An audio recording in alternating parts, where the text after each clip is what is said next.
در 6 ماه سال روان به مبلغ 460,000 سومانی محصولات پس‌صفت مهلت استعمالشان گذشته و به سرتیفیکات از طرف کارمندان مرکزی تاجیکستان در ولایت سوخت آشکار کرده شده است. در این باره ضمن برگزاری نشست مطبوعاتی سردار این نهاد در ولایت سوخت غیب الله محیدینوف به نمایندگان وسایط اخباری عامه معلومات داد.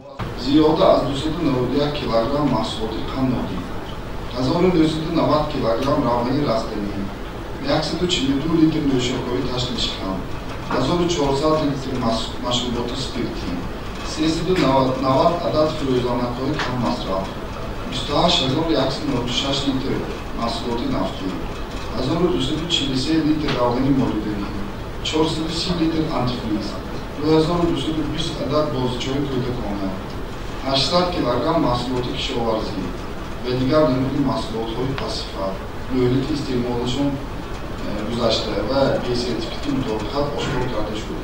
در دوره حساباتی در شعبه آزمایشگاهی محصولات خوراک و کشاورزی مرکز به مقدار 4977 نمونه محصولات خوراکواری از آزمایش متخصصان گذرانده شده است که در نتیجه 36 نمونه محصولات به طلبات جوابگوی نبوده است. در 6 ماهی اول 2022 به مقدار 4277 نمونه محصولات خوراکواری، خورد گندم، روغن رستنی، محصولات مکرونی و تندوری، محصولات گوشتی و شیری، چای، قهوه، تخم آذوقه‌ای، مرغ، کنسروها، نوشابه‌های تشنیشکن، مشروبات اسپریتی، میوه خشک، غله‌دانگی‌ها، نونی‌های مینرالی و دیگر نام‌های محصولات از تشخیص گذرانده شده‌اند.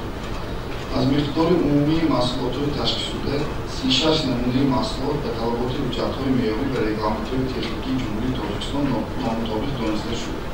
همزمان اطلاع داده شد که در نیم ساله اول سال روان 229 نمونه محصولات نفتی از تشخیص گذرانده شده، 17 نمونه آن غیر استانداردی دانسته شده است. مقدار محصولات نفتی به طلبات جوابگوی نبوده بیش از 35 تن را تشکیل می‌دهد. در شعبه آزمایشگاهی محصولات نفتی 229 نمونه محصولات نفتی از تشخیص گذرانده شده، 17 نمونه آن غیر استانداردی دانسته شد. مقدار محصولات نفتی غیر استانداردی 35.1 تن را تشکیل می‌دهد.